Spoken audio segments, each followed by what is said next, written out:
ஆண்டு காலமாக தளபதியின் ஒத்த முகத்திற்காக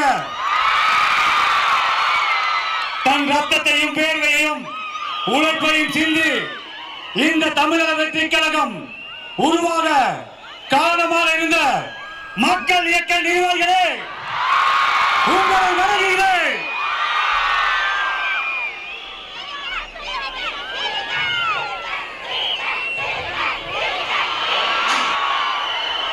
நிறைய பேர் நிறைய கனவு காண்றாங்க. வேலையே செய்ய மாட்டவங்க எல்லாம் நிறைய பேர் நீங்க போடுற இந்த 1000, 2000, 5000 கணக்கையெல்லாம் மக்கள் வாங்கி அவங்க பணம் உள்ள வச்சுக்கிட்டு 5 ரூபா விசிலுக்கு ஓட்ட போட்டு கோடிக்கணக்கான வாக்குகளை கொடுக்க போறாங்க. இந்த தருணம் அந்த தருணம்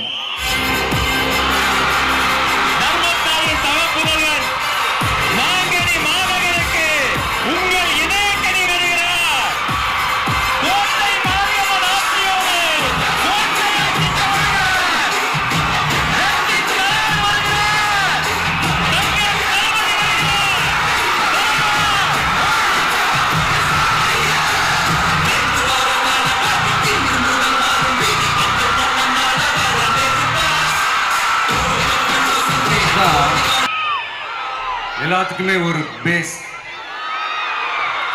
கரேஜ் தான் எல்லாத்துக்குமே ஒரு பவர். அப்படிப்பட்ட அந்த பவர் எதிலிருந்து ஆரம்பிக்கிறது தெரியுமா?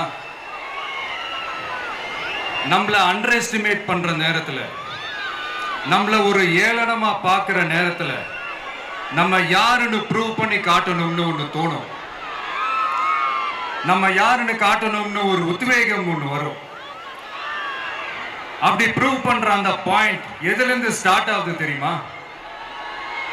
எந்த விஷயத்துல நம்மள கிண்டலும் கேலியுமா பேசுறாங்களோ அதே விஷயத்தை வச்சு நம்ம அது ஒரு பாசிட்டிவா மாத்துறதுன்னு ஒண்ணு இருக்குல்ல, அதே விஷயத்தை வச்சு நம்ம அது ஒரு ஃபயரா மாத்துறதுன்னு ஒன்று இருக்குல்ல, அங்கிருந்து தான் அந்த பவரே ஸ்டார்ட் ஆகும். அப்படிப்பட்ட அந்த உண்மையான அந்த பவரை சொல்ற அந்த பாயிண்ட்ல இருந்து ஆரம்பிக்கலாமா? ஏ விஜய், வீட்டை விட்டு வெளியே வா. ஏ விஜய், பணியூர் விட்டு வெளியே வா அப்படின்னு சொல்றவங்களுக்கு என் வீடு எதுன்னு தெரியுமா? முதல்ல என் வீடு எங்க இருக்குனாவது தெரியுமா? என சீண்டி பார்க்கறதா நினைச்சு கிண்டலும் கேலியுமா பேசுறவங்களுக்கு நான் சொல்றேன், இந்த தமிழ்நாடு தமிழ்நாடுன்னு சொல்றாங்களே அது மத்தவங்களுக்கு வேணா ஸ்டேட்டா இருக்கலாம், ஆனா என்ன பொறுத்த வரைக்கும் என் தாய் நாடான தமிழ்நாடு தான் என் வீடு.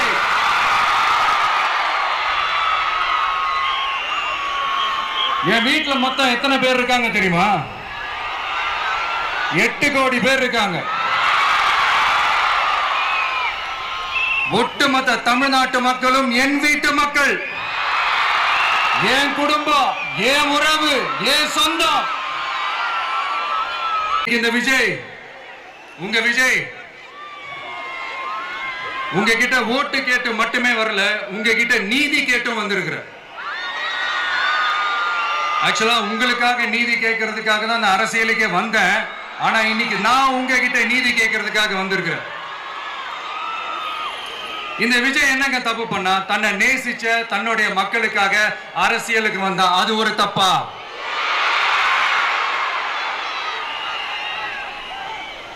எல்லாத்தையும் ஒதுக்கி தள்ளிட்டு மக்களுக்காக மட்டுமே வந்த அது ஒரு தப்பா? இந்த மத்த கட்சிகளுக்கெல்லாம் மாநாடு நடத்துறதுக்கோ பொதுக்கூட்டம் நடத்துறதுக்கோ இல்ல ஹால் ஃபங்க்ஷன்ஸ் நடத்துறதுக்கோ பர்மிஷன் கொடுப்பாங்க, இடம் கொடுப்பாங்க. ஆனா நமக்கு மட்டும் இடம் கொடுக்க மாட்டாங்க, கொடுக்கவும் விட மாட்டாங்க. இது என்னங்க நியாயம்? நான் போய் மக்களை சந்திக்கிறதுக்கோ இல்ல மக்கள் வந்து என்ன சந்திக்கிறதுக்கோ ஒரு உரிய இடமோ இல்ல உரிய பாதுகாப்போ மத்த கட்சிகளுக்கு எல்லாம் கொடுப்பாங்க, ஆனா எனக்கு கொடுக்க மாட்டாங்க, கொடுக்கவும் விட மாட்டாங்க. இது என்னங்க நியாயம்? செல்ஃபே எடுக்காத ஒரு கூட்டணி கணக்கு, செல்ஃபே எடுக்காத ஒரு அறத பழைய அரித்மெட்டிக் கணக்கு, இதெல்லாம் வேலைக்கே ஆகாது. ஆணித்தரமா அடிச்சு சொல்றேன். அப்புறம் இந்த காசு கொடுத்து ஓட்டு வாங்கிடலாம்னு கனவு காண்றாங்கல்ல, அதுவும் இந்த விஜய் வந்ததுக்கு அப்புறம் நடக்கவே நடக்காது. வண்டி வண்டியா கொண்டாந்து குட்டுவாங்க. 1000, 2000, 3000, 4000, 5000 சாமி மேல சத்தியெல்லாம் வாங்குவாங்க. அப்படிதான் இத்தனை வருஷமா உங்களை ஏமாத்தி இருக்கிறாங்க. வாங்கிக்கங்க, சந்தோஷமா வாங்கிக்கங்க. எல்லாம் உங்க பணம் தான். வாங்கிக்கிட்டு அவங்க காதிலே விசில ஊதி அனுப்புங்க. 1.5 வருஷம் ஆச்சு, 4.25 வருஷத்துக்கு மேல ஆகுது. இப்போ ஒவ்வொரு வீட்டு கதவையா தட்டி உங்கள் கனவுகளை சொல்லுங்கள், உங்கள் கனவுகளை சொல்லுங்கள், நாங்கள் அதை நிறைவேற்றி காட்டுறோம். இல்ல, ஸ்டாலின் சாருக்கு மக்கள் சார்பா ஒரு கேள்வி. மக்களுடைய கனவு என்னன்னு உங்களுக்கு தெரியுமா சார்? அது சரி, அவங்க என்ன நினைக்கிறாங்கன்னு உங்களுக்கு தெரியாது, அதுக்கப்புறம் எப்படி அவங்க கனவுகளை பற்றி உங்களுக்கு தெரியும். மக்களோட கனவு என்னன்னு நான் சொல்லட்டுமா சார்? 2019, 2021, 2024 இந்த 3 தேர்தலையும் மக்கள் உங்களுக்கு வாக்களிச்சதுக்கு காரணம் நீங்க மக்களுக்கு ஏதாவது நல்லது செய்வீங்கன்னு நம்பிதான். ஆனா நீங்க மக்களுக்கு கொடுத்த பரிசு மக்களுக்கு பாதுகாப்பே இல்லாத மக்கள் விரோத ஆட்சி. அந்த மக்கள் விரோத ஆட்சியை அகற்றிட்டு அந்த இடத்தில் தமிழக வெற்றி கழகத்தை ஆட்சி பீடத்தில் அமைக்கணும். ஆட்சிக்கு வர்றதுக்கு முன்னாடி தான் பொய்யா அடிச்சு விட்டீங்க. இப்ப ஆட்சியை விட்டு போகும்போது கூட பொய்யா பேசுறீங்களே சார், என்ன சார் இது? மாத்தி மாத்தி பேசுறதுல நீங்க வேற லெவல் தான் சார். ஆட்சிக்கு வந்த அடுத்த வருஷமே 2022ல 70% வாக்குறுதிகளை நிறைவேற்றிட்டோம்னு சொன்னாங்க. அப்புறம் போன வருஷம் 90% வாக்குறுதிகளை நிறைவேற்றிட்டோம்னு சொன்னாங்க. அப்புறம் இந்த வருஷம் 505 வாக்குறுதிகளை 404 வாக்குறுதிகளை நிறைவேற்றிட்டோம்.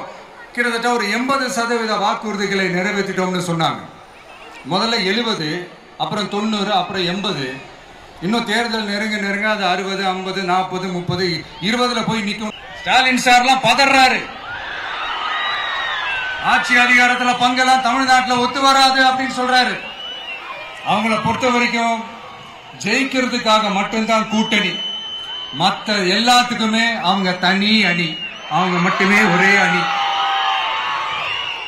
வெல்வோம் ஒன்றாக, ஆனா வரும் வெல்த்தெல்லாம் பார்ப்போம் தனியாக.